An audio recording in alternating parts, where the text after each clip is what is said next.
বিরোধী দলের সংসদ চিফ হুইপের একটি বক্তব্য আমি শুনেছিলাম এই সংসদে বসে। তিনি বলছিলেন স্বাধীনতার ৫৪ বছর পরে এই জাতি দেখতে চায় না মুক্তিযুদ্ধের সপক্ষের শক্তি, মুক্তিযুদ্ধের বিপক্ষের শক্তি। আপনাকে একটি কথা বলতে চাই, এই জাতি দেখতে চায় বলে বাংলাদেশ জাতীয়তাবাদী দল ২/৩ অধিক সিট পেয়ে এই সংসদে সরকার গঠন করেছে। আজকে আসলে খুব পূর্ব প্রস্তুতি ছিল না, কিন্তু আমাদের বিরোধী দলের এনসিপির মাননীয় সংসদ সদস্যের বক্তব্য শুনে আমি আসলে আজকে বক্তব্য দিতে উৎসাহিত হয়েছি। মাননীয় স্পিকার, কেন এই ব্যতিক্রমী সংসদ বললাম? এই সংসদে মুক্তিযুদ্ধে অংশগ্রহণ করা আমাদের সম্মুখ যোদ্ধা আছে। এই সংসদে ৯০-এর স্বৈরাচারের বিরুদ্ধে যুদ্ধ করা এই সংসদে আমাদের নেতৃত্ব আছে।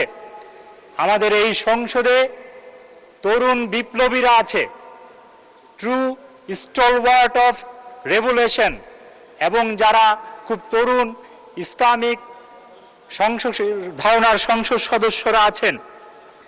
আমি তাদের উদ্দেশ্যে একটি কথা বলতে চাই। Every revolution carries an agatho-ecological legacy.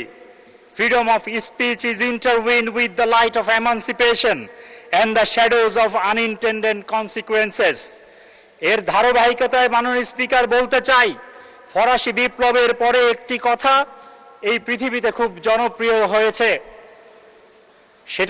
সেই কথাটি হলো, বিপ্লব তার নিজের সন্তানদেরকেই হত্যা করে।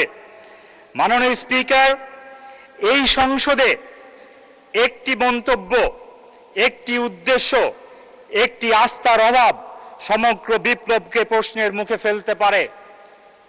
এইখানে আমরা যারা বিপ্লবের মাধ্যমে জন্ম নিয়েছে, এই ধরনের সংসদ সদস্য যারা এখানে নির্বাচিত হয়েছেন, তাদের যখন বক্তব্য দিবে, তারা এই বিপ্লবের চেতনাকে, বিপ্লবের ধারাবাহিকতাকে মাথায় রেখেই বক্তব্য দেওয়া উচিত।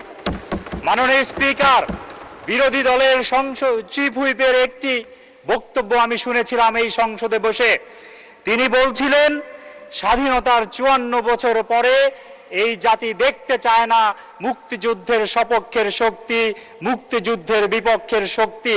আপনাকে একটি কথা বলতে চাই, এই জাতি দেখতে চায় বলে বাংলাদেশ জাতীয়তাবাদী দল ২/৩ অধিক সিট পেয়ে এই সংসদে সরকার গঠন করেছে। আপনি বলেছেন বাংলাদেশ জাতীয়তাবাদী দল জামাত ইসলামীর সাথে রাজনীতি করেছে। মাননীয় স্পিকার, আমি একটি তুলনামূলক স্ট্যাটিস্টিক্স দিতে চাই। ১৯৪২ সালে মওদুদী সাহেবের হাত ধরে জন্ম নেয় এই জামাত। ১৯৫৪ সালে আসলে যুক্ত ফ্রন্টের ইলেকশনের পরে নারী নেতৃত্বের বিরুদ্ধে কথা বলা এই জামাত প্রথম ফাতেমা জিন্নাকে সাপোর্ট করে তার স্ববিরোধী রাজনীতি শুরু করেছিল এই পূর্ববঙ্গে। মাননীয় স্পিকার, একটি কথা বলতে চাই, ১৯৭০ সালে এই জামাত ছিল ইনসিগনিফিকেন্ট। ১৯৭১ সালের ২২শে নভেম্বর প্রথম এই বাংলাদেশ থেকে তারা পালিয়ে গিয়েছিল। ১৯৭৮ সালে ফেরত এসে ১৯৭৯ সালে যখন নির্বাচনে অংশগ্রহণ করে, তারা ইসলামিক ডেমোক্রেটিক লীগ নামে এই বাংলাদেশে রাজনীতিতে অংশগ্রহণ করেছিল। ১৯৮৬ সালের কাহিনী আমরা জানি, তারা কিন্তু 10টি সিট পেয়েছিল। ১৯৯১ সালে এই জামাত এই বাংলাদেশে 18টি সিট পেয়েছিল।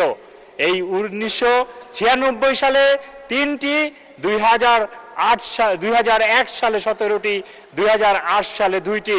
ভোটের পার্সেন্টেজ ছিল অ্যাভারেজে 4.6%। মাননীয় স্পিকার, আজকে যে 32% ভোট, এই ভোট কিন্তু বিপ্লবের ইমোশনের ভোট। এই ভোট কিন্তু জামাতের সাথে শাহবাগ হত্যাকাণ্ডের ইমোশনের ভোট। তাদের ভোটের স্ট্যাটিস্টিক্স সেই 4.6। এই কারণেই বলতে চাই, আজকে বাংলাদেশ এই যে বিপ্লবের তরুণ প্রজন্ম যারা এই বিপ্লবকে নেতৃত্ব দিয়েছে, আমরা তাদের কাছে অনুরোধ করব তারা যাতে এই বিপ্লবের মর্যাদা, এই বিপ্লবের ধারাবাহিকতা মাননীয় স্পিকার এই সংসদে অন্তত বজায় রাখে।